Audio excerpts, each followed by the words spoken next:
don't give a fuck what you say. So yun, good morning, good afternoon, good evening po sa inyo lahat mga kalingap. Ito muli ang inyong lingkod, Batang Elio, nagbabalik para sa isa na namang reaction na ating gagawin. At tungkol pa rin ito kay Medith, guys, no? Sa korektado ito sa nakaraan nating vlog sa kanya. At tayo ngayon ay merong hawak na sabihin na natin nagmensahe yung isang sponsor. Yan, guys, isang sponsor ng ng Dandith. At nagmensahe rin yung mismong founder ng controversial na Team Dandith International Italy po, na kung saan may pinakita screenshot na nagkakaroon ng mga parang ambag-ambagan para sa school supplies. So yan, at ang malaking katanungan po doon ay alam ba ni Kalinga Prab ang mga nangyayari na ito? O si Medith ba ang may kagagawa ng lahat na ito? Yan po yung masasagot maya-maya lang, guys, no? And meron din pong umiikot na usap-usapan ngayon, no? Na meron daw isang grupo na gustong sirain ang samahan ng Dandith, guys, no? Grabe, no? Napakalaking bagay na para sirain po. Paano ba sisirain ang Dandith? Paano nga ba? Papalitan ba nila si Kalinga Prab para mawala yung Dandith? Yan ba yun? Paano sisirain? Kung si Kalinga Prab nga po ay napakalaki ng tiwala niya sa dalawa, no? Kay Kalingap Dan at kay Medith, sa papanong paraan masisira? Kung totoo man ito, hindi ko sinasabing totoo yun, no? Na merong isang grupo nga at yun ay umiikot-ikot lang na usap-usapan ngayon sa social media. At hindi lang ito basta grupo, meron din daw silang ginagamit ng mga reactors. At yan ay hindi pa natin alam kung ito ay may katotohanan. Ito ay nananatiling isang aligasyon. So yan, guys, nakakapagtaka lang. Si Kalinga Prab nga ang Dandith nga ba ang gusto nilang sirain? Or si Kalinga Prab? Or si Joy? Sa ginagawa nilang gustong sirain ang Dandith. Kasi ganito yan, guys, imposible kasi na ang Dandith ang masisira sa mga hakbang na ginagawa nila, no? Kasi gawa po yan, obra maestra po na yan obra maestra ni Kalinga Prab. At wala namang issue kay Kalinga Prab ang Dandith. Kumbaga, suportado niya ito. Siya mismo may gawa po nito, di ba? So, hindi ko nakikita na kung sa papanong paraan sisirain ang samahan ng Dandith o kaya Dandith. Yan, may isa pang anggulo ako nakikita, guys. Hindi kaya, kasi usap-usapan din mga anti-Kalingap daw itong mga ito So, naisip ko rin na hindi kaya si Kalinga Prab ang gusto nilang sirain. Kasi yung obra maestra niya, ang sinisira nila, yun nga yung Dandith. Di ba? Tama ba? May isa pang anggulo ako nakikita, guys. Hindi kaya si Joy ang gusto rin nilang sirain. Sila rin kaya yung nasa likod na naglilink dati kay Joy, kay Jomar. Sige, bakit ngayon kay Kalingap Dan naman nila ito gustong i-partner? Sino ba talaga yung target nila? Yan, nakakalito, guys, no? Nakakalito. Basta hindi ako naniniwala na masisira nila ang Dandith, Kahit sabihin na natin na inumpisahan na nila ang paninira kay Medith, pero grabe, laki ng tiwala po ni Kalinga Prab doon, no? And meron din po akong papakita, guys, maya-maya lang, na yun nga, mensahe ng founder ng Team Kalingap. Team Kalingap, sorry po. Team Medith International Italy, yun po, guys. And yun din pong sponsor. Papabasa ko po sa inyo maya-maya lang. And bago po tayo pumunta doon, no, huwag po natin kakalimutang suportahan palagi ang buong Team Kalingap sa pangunguna po ni Kuya Bal Santos Matubang Ate Edna Vlogs at syempre si Kalinga Prab. And guys, bago pa tayo tumuloy doon, pahingin muna ako ng isang thumbs up. So yan, let's go!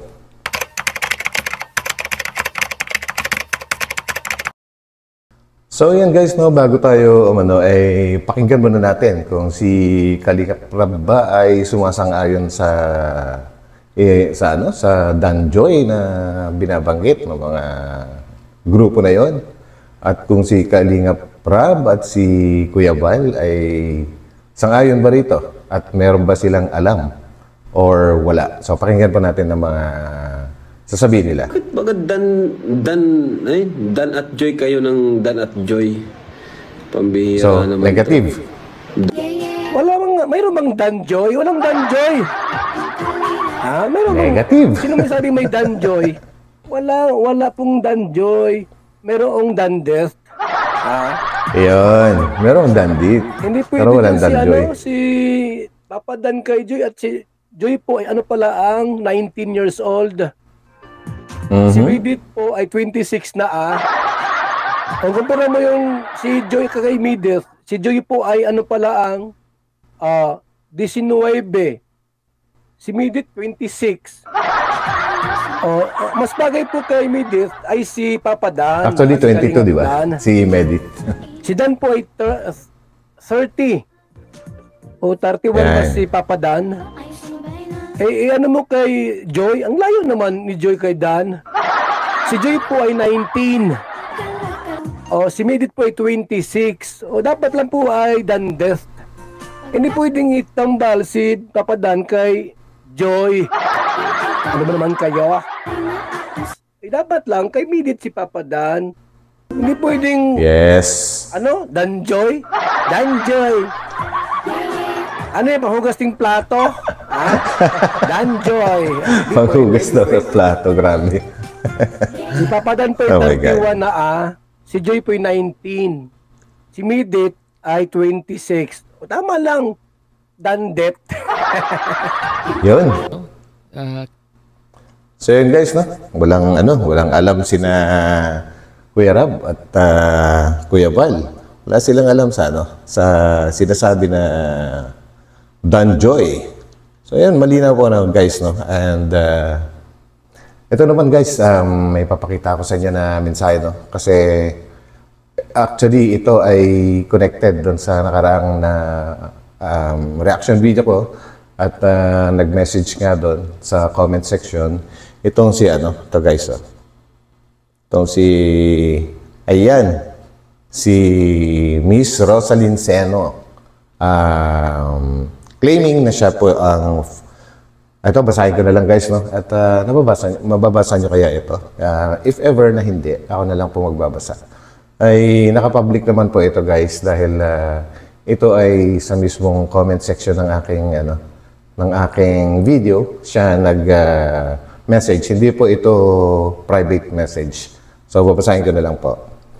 Ako po ang founder ng Team Dadit International Italy, at kami po ay transparent sa lahat ng bagay. Ang totoo po, walang alam si Medit sa mga plano.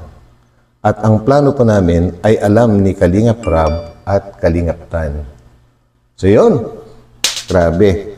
So iba pala yung mga pinaparatang sa kanya, no? At iba rin itong sinasabi ng founder. So, bahala na kayo guys. Balansin natin kung alin ang totoo. Pero nagsisinungaling ba naman itong mga to? Para saan naman, di ba?